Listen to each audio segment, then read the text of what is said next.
24 ঘন্টার মধ্যে যদি মানিক হত্যাকারীদের গ্রেপ্তার না হয় তাহলে আমরা খুলনা থানা ঘেরাও করতে আমরা বাধ্য হব। এই সুষ্ঠু বিচার যদি 24 ঘন্টার ভিতর না হয় আমরা মহানগর যুবদলের থেকে কঠিনতম আমরা প্রোগ্রাম দেব। এই যে মানিককে আজকে যারা তারা হত্যা যে করলো এটি কিন্তু কোনো বিক্ষিপ্ত ঘটনা নয়। এই খুলনা শহরে যতগুলি হত্যাকাণ্ড এবং যে ধরনের কর্মকাণ্ডগুলি ঘটছে প্রত্যেকটি হত্যাকাণ্ডের সুষ্ঠু তদন্ত করে আসামিদের গ্রেপ্তার আওতায় এনে খুলনার পরিবেশকে শান্ত করতে হবে। খুলনা একটি শান্তির শহর, এই শান্ত শহরকে অশান্ত করা যাবে না। এই মাদক ব্যবসায়ীদের যারা সহযোগিতা করেন এবং এই মাদক ব্যবসায়ীদের কাছ থেকে যারা মাসোয়ারা নেন তাদের বিরুদ্ধে আইনানুগ ব্যবস্থা গ্রহণ করতে হবে। বিগত 5ই আগস্ট একটি ফ্যাসিস্ট সরকারের পতন হয়েছে ছাত্র জনতার ঐক্যবদ্ধ বিপ্লবের মাধ্যমে। ফ্যাসিস্ট সরকারের পতন হয়েছে, কিন্তু ফ্যাসিস্ট সরকারের দোসররা এখনও সারা বাংলাদেশের বিভিন্ন জায়গায় যে বহাল তবিয়তে রয়েছে এটির প্রমাণ হলো যে আজকে এই মানিক হত্যাকাণ্ড।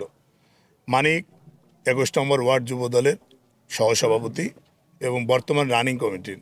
আমার বাম পাশে দাঁড়িয়ে রয়েছে খুলনা মহানগর যুবদলের সাবেক ভারপ্রাপ্ত সভাপতি কাজী নেহমুল হাসান। আমার ডান পাশে দাঁড়িয়ে রয়েছে 21 নম্বর ওয়ার্ড যুবদলের বর্তমান সভাপতি হাসান আলী বাবু, সাধারণ সম্পাদক রুবেল জমাদ্দার, সাংগঠনিক সম্পাদক রবিউল ইসলাম রবি সহ ওয়ার্ড যুবদলের বিভিন্ন পর্যায়ে নেতৃবৃন্দ। আমরা ঘটনা সম্পর্কে যেটি জানতে পেরেছি সেটি হলো একটি গ্যাং, এরা মূলত মাদক ব্যবসার সাথে জড়িত এবং বিগত যে ফ্যাসিস্ট সরকারের পতন হচ্ছে সেই ফ্যাসিস্ট সরকারের লাঠিয়াল বাহিনী হিসাবে এরা স্বীকৃত। আপনারা জানেন যে 21 নম্বর ওয়ার্ড একটি ঘন বসতিপূর্ণ এলাকা এবং এটি ঘাট এরিয়া এবং এখানে একটি বৃহত্তম রেল স্টেশন অবস্থিত। সেই কারণে এখানে কিন্তু প্রচুর সংখ্যক লোক বসবাস করে। এই ঘন বসতিপূর্ণ এরিয়ায় দীর্ঘদিন যাবৎ এই গ্রুপটি, এই যে খোরাল আলু, যে সাজ্জাদ গ্রেপ্তার হয়েছে, মেহেদি যে মানিককে ছুরি মেরে হত্যা করেছে, তারই আপন ভাই সম্রাট এবং তারই বোন গ্রেপ্তার হয়েছে, যে 250 বেডে পুলিশ মোড়ায় তারা অবস্থান নিয়েছে। তুলি, এরা একটি মাদক কেন্দ্রিক পরিবার, এরা মাদক ব্যবসার সাথে দীর্ঘদিন ধরে মাদক ব্যবসার সাথে জড়িত। ইতিপূর্বে একাধিক মাদক মামলা এদের বিরুদ্ধে রয়েছে। এই যে মানিককে আজকে যারা তারা হত্যা যে করলো এটি কিন্তু কোনো বিক্ষিপ্ত ঘটনা নয়। এটি আপনারা অনেকেই দিয়েছেন যে OMS এর চালকে দাঁড়ানো নিয়ে, বিষয়টি তা নয়। ইতিপূর্বে এই মানিকের বাড়ি কিন্তু তারা একবার ভাঙচুর করেছে। আমরা খুলনা থানায় মামলা করার জন্য আমাদের এই যুবদলের 21 নম্বর ওয়ার্ডের সাধারণ সম্পাদকের নেতৃত্বে আমরা কিন্তু মামলা করতে গিয়েছিলাম। বর্তমান ওসি সেই মামলাটি তখন নেন নাই। উনি বলেছিলেন যে তদন্ত করে তারপরে মামলা নেওয়া হবে। আমরা জানি না যে এখানে খুলনা থানার বর্তমান ওসির কী স্বার্থ জড়িত সেটি আমরা জানি না। এটিও আমরা তদন্ত করে দেখার জন্য আমরা সাংবাদিক ভাইদের মাধ্যমে সবাইকে বলবো যে কেন ওই মামলাটি নেওয়া হয়নি। আজকে যদি ওই মামলাটি নেওয়া হতো এবং আসামিদের গ্রেপ্তার করা হতো তাহলে আজকে হয়তো মানিককে আমাদেরকে হারাতে হতো না। ওই গ্রুপটি এবং 5 তারিখের পরে কিন্তু এই গ্রুপটির নামে একাধিক রাজনৈতিক মামলা হয়েছে এবং সেই মামলায় কিন্তু এই মানিক সাক্ষী হিসাবে আছে। সেই কারণে কিন্তু এটিকে কিন্তু কোনো বিক্ষিপ্ত ঘটনা হিসাবে আমরা দেখতে রাজি নই। আমরা খুলনা মহানগর যুবদলের পক্ষ থেকে বর্তমান যে প্রশাসন যারা রয়েছেন, আমরা দেখছি যে খুলনায় প্রত্যেক দিনই কোনো না কোনো স্থানে হত্যাকাণ্ড হচ্ছে, গুলি করা হচ্ছে, কাউকে কোপানো হচ্ছে, কিন্তু প্রশাসন নির্লিপ্ত।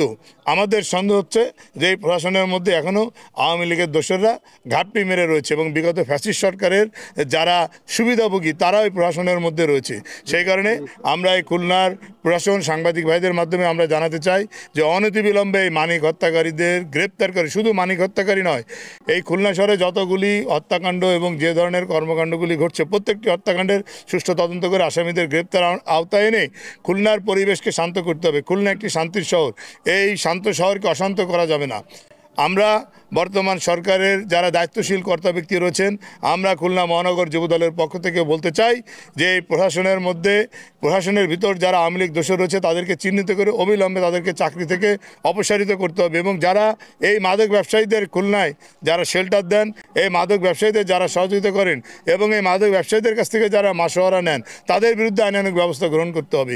এবং এই যে সাজ্জাদ এবং তার ভাই মেহেদি এবং সম্রাট, 3 ভাইয়ের নেতৃত্বে যে আক্রমণ হলো এবং তার আরও একটি ভাই খোরা, যার নামটি বিকৃত খোরাল আলু, এবং সে একজন মাদক সম্রাট এবং তার পুরো পরিবারটাই মাদকের সাথে জড়িত। এখানে তার বোন আছে তুলি, আরেকটি বোন পালিয়ে গেছে শাহনাজ।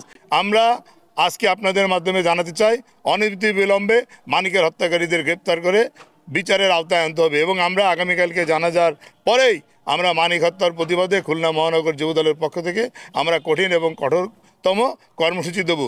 24 ঘন্টার মধ্যে যদি মানিক হত্যাকারীদের গ্রেপ্তার না হয় তাহলে আমরা খুলনা থানা ঘেরাও করতে আমরা বাধ্য হব।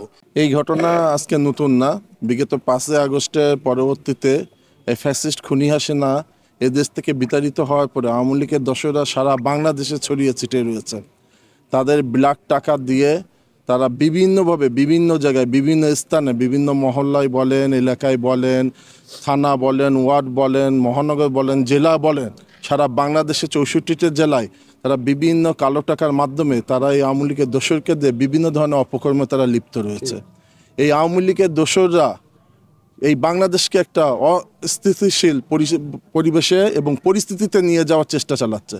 তার সাথে যুক্ত হয়েছে আমাদের পার্শ্ববর্তী দেশ, তাদেরও কিছু ইন্ধনের মাধ্যমে তারা এই দেশটাকে অরাজকতা সৃষ্টি করেছে। তারই বহিঃপ্রকাশ আজকে আমাদের 21 নম্বর ওয়ার্ডে যুবদলের সহসভাপতি অত্যাধিক ত্যাগী পরিশ্রমী একজন নেতা এবং বিগত 17 বছর আওয়ামী লীগ সরকারের আমলে এই ছেলেটি বাসায় থাকতে পারেনি, হামলা মামলার শিকার হয়েছে। তার পরিবারে একমাত্র আয় রোজগারের উপার্জনের ব্যক্তি ছিল এই ব্যক্তিটাই, যার নাম হচ্ছে আপনার মানিক হাওলাদার। আমরা তার মৃত্যুতে আমরা মহানগর যুবদল শোকাহত, আমাদের বলার ভাষা আমরা হারিয়ে ফেলেছি। আমরা অচিরেই দেখতে চাই এই আওয়ামী লীগের দোসরের দ্বারা আমাদের যারা নেতাকর্মীরা এবং সাধারণ জনগণ খুন হচ্ছে তাদের উপযুক্ত বিচার। এর জন্যে বর্তমান পরিস্থিতিতে বিশেষ করে আপনার পুলিশ প্রশাসন যারা আছে তারা কিন্তু আপনার সঠিক দায়িত্ব তারা পালন করছে না। মহানগর যুবদল আমরা বলতে চাই পুলিশ প্রশাসনকে অ্যাক্টিভ হওয়া লাগবে এবং তাদেরকে কঠিন বিচারের আয়ত্তে আনা লাগবে। ইতিমধ্যে আপনার বিভাগীয় ভাইস প্রেসিডেন্ট সাবেক খুলনা মহানগর যুবদলের সাবেক সংগ্রামী যুবদলের সাধারণ সম্পাদক জনাব নাজমুল হুদা চৌধুরী সাগর আপনাদেরকে আরও বিস্তারিত ব্যাখ্যা আপনাদের সামনে দিয়ে গেছে। এখানে আমাদের যারা আছে সকল মহানগর যুবদলের নেতৃবৃন্দ, এলাকার নেতৃবৃন্দ, আমরা এর সুষ্ঠু বিচার চাই। এর সুষ্ঠু বিচার যদি 24 ঘন্টার ভিতর না হয় আমরা মহানগর যুবদলের থেকে কঠিনতম আমরা প্রোগ্রাম দেব এই বিচারের হত্যার প্রতিবাদে।